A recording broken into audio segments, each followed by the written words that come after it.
안녕하세요. 신한은행 투자자산전략부 이종현입니다. 안은행 13번째 시간은 좀 특별한 시간으로 좀 준비를 해봤습니다. 지난 이제 12번의 방송에서 저희가 이제 주식이나 채권 시장 전망에 대한 말씀을 가장 많이 드렸고요. 또 중간에는 뭐 유럽이나 일본과 같은 개별국 금융시장에 대한 이야기들도 좀 드렸던 것 같습니다. 그리고 또 최근에는 뭐 암호화폐나 그다음에 뭐 탄소 중립과 같은 좀 시장에서 핫 이슈가 되는 얘기들까지 좀 쉼없이 달려왔던 것 같은데요. 오늘은 저희 회차들을 본 구독자분들이 궁금해하셨던 질문들을 이제 모아서 좀 그거에 대한 답을 좀 드려보는 시간을 갖도록 하겠습니다. 저희가 이제 신한은행 공식 SNS를 통해서 질문을 받았는데요. 생각보다 너무 많은 질문들을 해주셔서 저희가 좀 깜짝 놀랐습니다. 뭐 그거에 대한 질문들을 정무석 팀장님과 함께 좀 드려보도록 하겠습니다. 인사가 좀 늦었습니다. 네. 안녕하세요, 팀장님. 네. 안녕하세요, 정문석입니다. 뭐 저희가 이제 회사에서는 매일 뵙지만 또 카메라 앞에 이렇게 좀 둘이 나란히 앉은 건 또 처음인 것 같습니다. 좀 어떠신가요? 좀 어색하긴 하네요. 네, 뭐 어색하시더라도 좀 오늘은 좀 모쪼록 좀 답변을 좀 잘 부탁드리도록 하겠습니다. 이제 구독자분들이 굉장히 여러 분야에서 다양한 질문들을 좀 많이 해주셨어요. 좀 내용을 미리 좀 살펴보셨나요? 네, 저도 좀 살펴봤는데 정말 요즘에는 금융시장에 대한 관심이 뜨겁구나 이런 걸 느꼈습니다. 네, 맞습니다. 우선 이번에 이제 구독자분들께서 가장 많이 주셨던 질문으로 좀 시작을 해보려고 하는데요. 좀 어떤 질문일지 일단 좀 감이 오시나요, 팀장님? 네. 아무래도 하반기 시황 아닐까요? 네, 맞습니다. 네. 역시나 이제 최근에 이제 투자들을 굉장히 많이 하고 계시기 때문에 이제 하반기 금융시장 어떻게 될지에 대한 질문을 뭐 굉장히 많이 주셨던 것 같습니다. 뭐 아이디 은정경, 뭐 최수용님을 비롯해서 뭐 많은 분들이 뭐 질문을 남겨주셨는데요. 뭐 이 얘기부터 좀 시작을 해볼까요? 이게 1년 반 정도 코로나 위기 이후에 1년 반 정도 글로벌 증시가 강세장을 뭐 거의 유례 없는 수준의 강한 강세장이었는데요. 지금까지도 사실 뭐 이어지고 있다고 할 수 있죠. 네. 그래서 전 세계 증시가 이제는 밸류에이션이 상당히 높은 수준까지 올라왔습니다. 그래서 여기서 추가적으로 더 뭐 상당히 큰 폭의 상승을 기대하기는 좀 어려운 상황이고요. 그렇지만 이게 뭐 경제 정상화라든지 주요국 기업 실적의 아주 강한 회복 이런 걸 생각할 때는 저희들은 이제 하반기 뭐 연말까지 선진국 중심으로 그래도 한 5에서 10% 정도의 추가 상승 여력은 있지 않을까 정도로 전망을 하고 있습니다. 그러니까 뭐 최근에 이제 우리가 백신도 좀 많이 맞고 있고 뭐 경기도 이제 회복되고 있고 그에 따라서 뭐 기업 실적도 증가하는 구간이니까 여기서 당장 주식을 팔 필요는 없다. 예, 선진국 중심으로 네. 좀 계속 보유를 하실 분은 보유를 하셔라 정도 말씀을 드립니다. 네, 감사합니다. 일단 두 번째 질문으로 그럼 바로 넘어가 보도록 하겠습니다. 두 번째 질문은 아이디 올쇼8787님 이하 여러분들이 주신 질문인데요. 이제 나는 지금 국내 주식 투자만 하고 있다. 그런데 이제 주변에서 자꾸 해외 주식에 투자를 해야 된다. 미국 주식을 꼭 사야 된다. 이제 주장을 한다라는 거죠. 훈수를 두고 여러 책이나 유튜브에서도 뭐 해외 주식 투자를 해라 이런 얘기들이 계속 나오잖아요. 꼭 해야 되나요, 팀장님? 결론을 말씀드리면 필수다. 필수다. 해외 투자는 필수다 라는 말씀을 꼭 드리고 싶어요. 그 누구나 처음 투자를 시작할 때는 자기 나라에서부터 시작을 합니다. 아무래도 친숙하고 그렇죠. 정보도 많고 그런데 우리가 각 나라에 속하기 이전에 우리가 지구촌 시민이잖아요. 우리가 한국 투자자인과 동시에 글로벌 투자자입니다. 그러면 글로벌 투자자라고 생각하면 글로벌 기업들을 잘 알아서 잘 조금 살펴봐서 훨씬 더 좋은 기회가 있으면 그 기회를 잘 활용을 해야 되겠죠. 그런 의미에서 해외 투자는 필수다라고 말씀을 드리고 싶습니다. 연이어서 좀 이런 질문을 또 드릴 수 있을 것 같아요. 근데 우리가 이제 원화를 가지고 있잖아요. 그러면 해외 투자를 하려면 이 원화를 또 환전을 해야 되고 뭐 달러나 뭐 엔화나 뭐 제가 알기로는 뭐 국내 주식과 달리 이익이 나면 거기에 대한 이제 세금도 뭐 꽤 부과가 되는 걸로 알고 있거든요. 아까랑 이제 똑같은 질문이 될 수도 있는데 뭐 이런 걸 감수하고서라도 해외 투자 해야 되나요? 해야 되죠. 두 가지 문제가 가장 이제 걸림돌인데 지금 말씀 주신 환율하고 세금입니다. 환율을 먼저 말씀드리면 최근 한 4, 5년간 이렇게 환율 흐름을 보면 원달러 기준으로 말씀을 드리면 한 1,050원에서 1,200원 사이에서 대체로 움직입니다.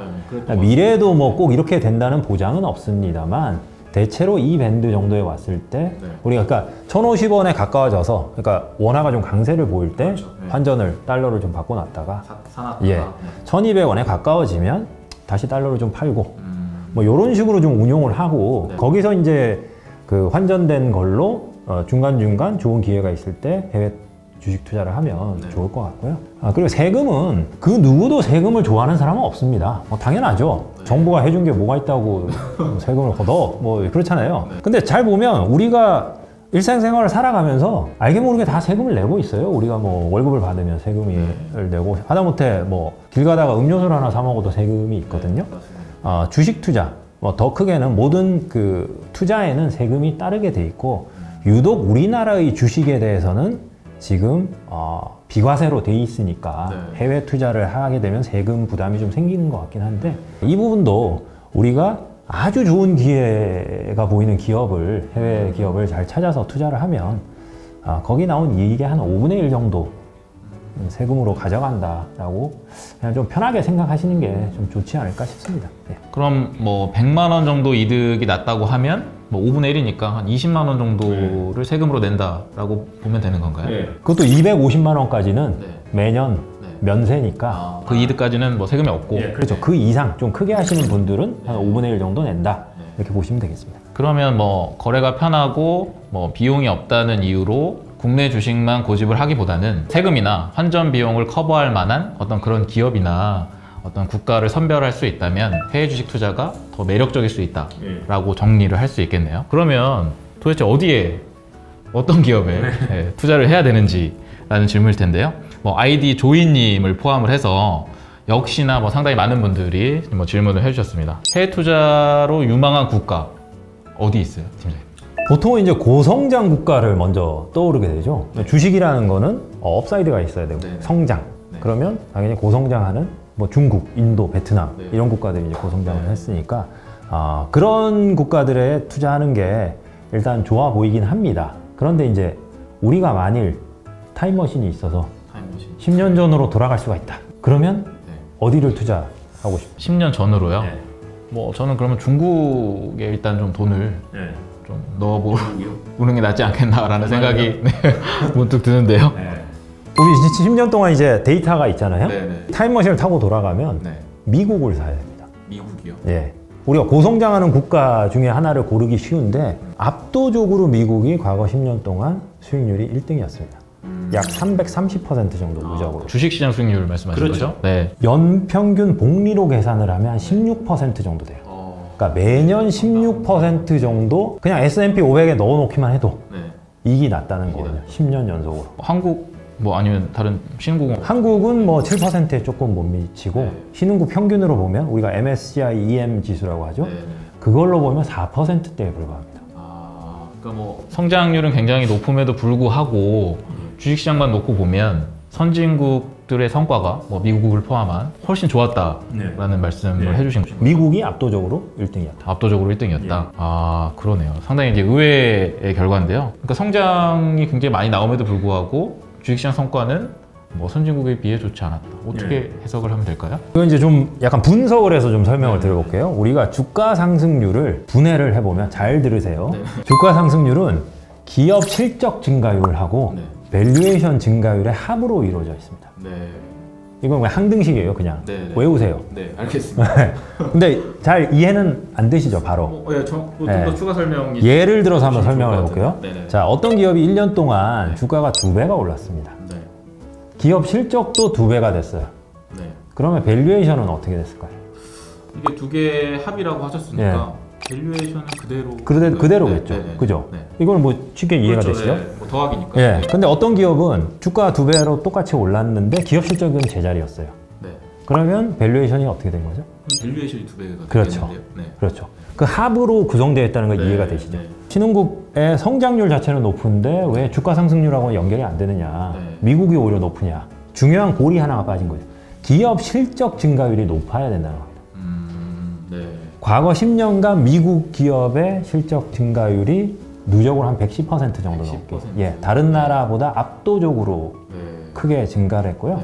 우리나라는 한 40% 정도에 불과하고 뭐 신흥국 평균으로 보면 제자리 거의 뭐 똑같았던 10년 동안 그게 이제 이런 현상을 설명해주는 아주 중요한 요인 중에 하나다 이렇게 보시면 되겠고요. 그러니까 뭐 핵심이 기업 경쟁력에 있다라는 말씀이신 것 같습니다. 근데 뭐 그러고 보니까 뭐 저희도 생각을 해보면 팀장님은 지금 애플의 아이폰을 지금 쓰고 계시고, 또 오늘 아침에 저희들은 또 스타벅스 커피를 마셨고, 또 아까 이제 PD님 보니까 또 이제 구글로 또 뭐 뭔가 검색을 촬영 전에 좀 하고 계시더라고요. 이미 우리 삶 깊숙이 미국 기업들이 굉장히 침투를 많이 해 있는 것 같습니다. 근데 이제 다시 정리를 하면 주가 상승이 이제 두 가지 변수에 의해서 좀 결정이 된다고 하셨어요. 이제 기업 실적은 뭐 미국 기업들이 월등하고 뭐 이런 얘기를 해주셨는데, 좀 밸류에이션 부분만 좀 따로 또 떼놓고 좀 말씀을 좀 해주시면 좋을 것 같아요. 네, 밸류에이션 부분도 미국 기업의 증가율이 가장 컸습니다. 밸류에이션. 예.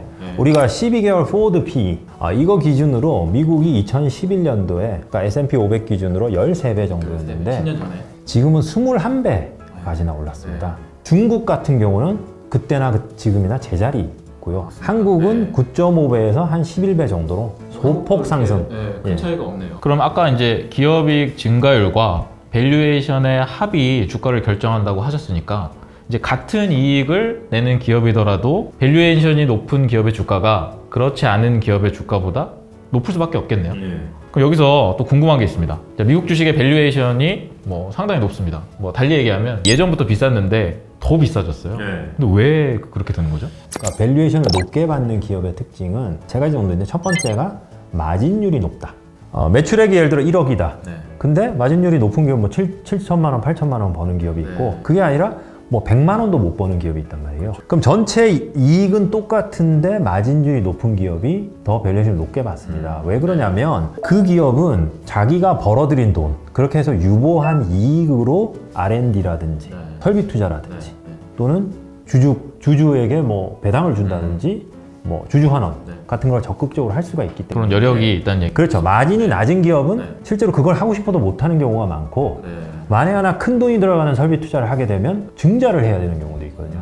스스로 그러니까 자금이 부족하니까 외부에서 또 끌어와야 되고. 그러니까 그런 기업, 마진율이 높은 기업에 밸류에이션을 높게 쳐주는 거고요. 예. 두 번째는 실적 변동성이 낮을수록 밸류에이션이 높다. 그러니까 어떤 기업은 금년에 1억을 벌었는데 그 다음에는 갑자기 5천만 원, 뭐 아니면 3천만 원 이렇게 이익이 확 줄어들 수도 있는 기업이 있고요. 어떤 기업은 거의 1억에서 약간 증가하거나 거의 변동이 없는. 근데 투자하는 사람 입장에서는 어떤 걸 더 선호하겠습니까? 당연히 후자 아닐까요? 왜냐면 내가 투자해서 지금 금년에는 돈을 잘 벌어서 좋았는데 갑자기 이익이 줄어들 수도 있다고 생각하면 투자자 입장에서 이게 더 늘어날지 줄어들지 알 수 없어요. 이 리스크죠. 그렇기 때문에 변동성이 낮은 기업을 훨씬 더 선호하죠. 그러니까 세 번째는 얼마나 적극적으로 주주 환원을 해주는. 주주 환원. 예. 그러니까 이익이 똑같이 나는 기업인데 어떤 기업은 대주주가 그냥 그걸 계속 유보만 하고, 그런데 어떤 기업은 적극적으로 최대한 주주들에게 자기들이 벌어들인 이익을 많이 배당을 하거나 자사주 매입하고 소각하는 이런 걸 하는 기업들이 있으면 당연히 후자한테 더 주식의 수요가 더 높을 거고 결과적으로 밸류에이션이 높은 거죠. 그러면 미국 기업들은 세 가지 요건을 다 충족한다는 말씀이신가요? 미국 기업들이 첫 번째 마진율, 이게 이제 순이익 기준, 그러니까 매출액 대비 순이익이 얼마나 났느냐 봤을 때 11%가 넘습니다. 전 세계에서 가장 높은 수준이고요. 그 다음에 EPS 변동성도 전 세계에서 가장 낮은 수준입니다. 주주 환원. 이것도 저희 최근에 데이터를 보니까 직전 1년 동안 S&P 500 기업들 기준으로 보면 영업이익의 약 76%를 배당 또는 자사주 매입에 썼다. 그러니까 엄청나게 많은 비중을 주주 환원에 활용을 하고 있는 거죠. 또 뭐 마진율도 높고 기업 이익 변동성도 낮고 뭐 이런 것도 굉장히 좋은 부분인데, 가장 이제 좀 와닿는 부분은 기업들이 번 돈의 70% 이상을 뭐 배당이라든지 자사주 매입해서 이제 소각한다든지 하는 방법으로 다시 주주들에게 이제 돌려줬다라는 얘기를 들으니까 참 매력적이라는 생각이 드는 것 같습니다. 그러면 이런 미국 기업들을 좀 다른 나라하고도 좀 비교를 해보면 좋을 것 같은데요. 뭐 한국하고 한번 비교를 해볼까요? 한국의 예를 들면 한국은 과거 10년간 주가가 한 90% 정도 상승을 했어요. 근데 EPS 증가는 40% 정도 증가에 그쳤고요. 밸류에이션도 아까 말씀드렸지만 소폭 증가에 그쳤고, 무엇보다 레벨 자체가, 밸류에이션 레벨 자체가 전 세계 평균 이하입니다. 좋게 얘기하면 맨날 저평가됐다라고 얘기는 하는데 그게 고평가로 바뀌어야 좋은 건데 잘 고평가로 잘 안 바뀌죠. 이렇게 된 이유가 있을까요? 그러니까 미국하고 좀 반대라고 보시면 돼요. 한국은 코스피 기업들은 기본적으로 마진율 자체가 매우 낮습니다. 3% 정도밖에 안 되고요. 두 번째는 EPS 변동성이 독일과 함께 전 세계에서 가장 높은 국가에 속하거든요. 근데 그 이유를 생각해 보면 경기 민감 섹터 비중이 너무 높아요. 반도체, 뭐 화학, 조선, 뭐 이런 등등 이런 것들이 한 해 좋으면 꾸준히 좋은 게 아니라 변동성이 그 다음엔 되게 나쁠 가능성이 있고 그런 비중이 높기 때문에 어쩔 수 없는 그런 부분이 있고요. 마지막으로 그러니까 주주환원 측면에서도 최근에 많이 개선되긴 했습니다. 그렇지만 전 세계 수준과 비교하면 아직은 좀 미흡한 게 사실입니다. 그렇기 때문에 글로벌 투자자들은 한국 증시를 장기 보유하기보다는 좀 싸지면 매수했다가 좀 증시가 좀 오르면 매도하는 이런 약간 그 치고 빠지는 트레이딩 전략을 좀 취하는 경우가 많습니다. 얘기를 좀 듣다 보니까 지적할 만한 게 하나 떠오르는데 과거 10년 전부터 지금까지 성장률은 어땠다? 이제 다 사실 과거 데이터를 좀 기반으로 하고 있다는 말씀을 해주셨어요. 근데 이제 사실 우리가 뭐 주식 투자를 할 때 미래를 예측하는 게 중요하지 사실 과거는 큰 의미가 없을 수 있잖아요. 미국과 한국의 이런 상황이 앞으로도 계속 유지될 거라는 보장이 없는 거 아닌가요? 예리한 질문입니다. 아니 저희가 이런 말씀을 뭐 방송을 하든 자료를 쓰든 이렇게 해서 이런 말씀을 드리면 사실 이런 질문을 하시는 분들이 많아요. 그리고 이제 정당한 문제 제기고 그래서 실제로 우리가 꼭 이런 투자와 관련된 게 아니라 그냥 미래를 단순하게 우리가 미래가 어떻게 될까를 예측할 때 모두 이제 통용되는 방법론이라고 생각하는데 제가 생각할 때 이제 잘못된 방법은 한 두 가지 정도가 있는 것 같은데 첫 번째는 이제 맹신입니다. 맹신은 뭐냐면 과거에 이랬으니까 미래에도 무조건 이렇게 될 거야. 근데 이렇게 믿는 사람들이 은근히 많아요. 꽤 있거든요. 그리고 이제 정반대 두 번째는 억측. 과거 지금까지 이랬는데 아니야 무조건 바뀔 거야. 미국 주식 지금까지 좋았어. 뭐 그건 지금까지 얘기고 이제는 그동안 안 좋았던 다른 나라가 올라갈 이걸 사야 돼. 근거를 제시를 해야 되잖아요. 근데 근거는 없이 무조건 달라질 거야 라고 생각하시는 분들이 꽤 많아요. 그럼 너희들은 그 둘하고 뭐가 다르냐? 그러면 미래라는 거 전망을 할 때 데이터, 과거 패턴이라는 거를 분석하지 않을 수는 없고 저희가 생각할 때 가장 그나마 합리적이고 좀 설득력 있는 방법론은 과거의 그런 반복적인 패턴과 그 원인이 뭔가 앞서 말씀을 드렸죠. 그 원인이 미래에도 계속해서 지속될 거냐 아니면 그 원인들 중에 중요한 것들이 변화할 거냐 곧 이거를 분석을 해봐야 돼요. 네, 뭐 맞는 말씀인 것 같습니다. 그러면 뭐 질문이 이제 꼬리에 꼬리를 물고 여기까지 온 것 같은데 결론을 좀 내려주신다면요? 그러니까 미국 증시의 압도적인 퍼포먼스를 초래했던 요인들이 저는 적어도 한 4, 5년 정도는 유지될 가능성이 매우 높다라고 생각을 해요. 여전히 우리는 미국 증시를 좀 긍정적인 관점에서 접근을 하자. 미래에 후회하지 않을 수 있는 어떤 그런 자세가 아닌가 이렇게 생각이 됩니다. 뭐 요약하자면 미국 주식에 지금이라도 투자를 해라. 근데 결론은 뭐 그렇게 되는 거네요. 근데 이제 이렇게 말씀을 드리면 투자하고 계신 분들은 이제 국내 주식 이제 몽땅 팔아가지고 그 돈 다 지금 뭐 미국 그러니까 항상 저희가 이제 그런 말씀을 이렇게 극단적으로 얘기를 하시는 분들이 있는데 저는 항상 말씀드리지만 절대 몰빵은 안 된다. 그러니까 투자라는 거는 내 마음이 편안한 정도까지 하는 거지 범위 내에서 한국 주식 다 버리라는 게 아니고 분산 차원에서 그리고 해외 투자는 무조건 필수인데 그 1번이 미국 주식으로 고려를 해보시라. 이 정도로 생각을 하시면 좋을 것 같습니다. 같이 근무를 하니까 팀장님 개인 좀 포트폴리오도 알고 있는데 미국 주식 비중이 이제 절대적인 걸로 이런 얘기 여기서 하는 건가요? 자연스럽게 하는 거니까요. 뭐 이제 말과 뭐 행동이 뭐 일치하시는. 저는 뭐 항상 언행일치가 제 첫 번째 철학입니다. 감사합니다. 그럼 이제 시간이 많이 지났는데요. 이제 마지막으로 저희가 이제 이번에 질문을 받은 내용 중에 가장 많이 나왔던 질문 하나만 더 드리고 좀 마치도록 하겠습니다. 이제 하반기 이제 금리가 어떻게 될 거냐는 거예요. 이제 뭐 주식도 그렇고 부동산도 그렇고 이제 여러 군데 이제 투자를 많이 하고 계시니까 이제 하반기 자산 시장에 가장 영향을 줄 수 있는 팩터가 이제 금리라고 당연히 많이들 생각을 하시는 것 같아요. 자, 미국에서는 이제 사실 테이퍼링, 그러니까 뭐 기존의 유동성 많이 풀어놨던 걸 좀 이제 조금씩 줄이는 뭐 이런 거에 대한 논의가 본격화되고 있고 뭐 한국은행에서도 당장 뭐 8월부터 금리 인상 카드를 좀 만지작거리고 있는 것 같습니다. 이제 아이디 양서원님을 포함해서 굉장히 많은 분들이 질문을 주셨어요. 하반기 이제 그 국내외 금리 전망 어떻게 보시나요? 먼저 이제 국내 금리부터 말씀을 드리면 국내 금리 중에서도 우리가 예금이나 대출 금리와 직접적으로 관련이 되는 거는 이제 한국은행의 정책 금리인데 정책 금리는 물론 최근에 이제 델타 변이가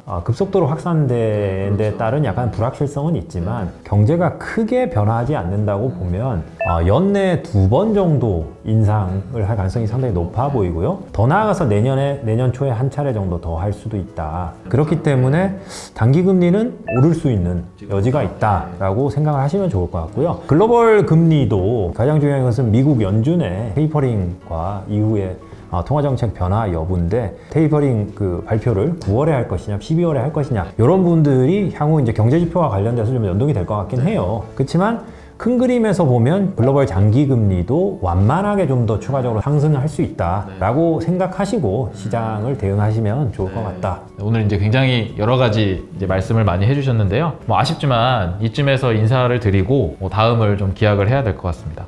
어떠셨나요, 선생님?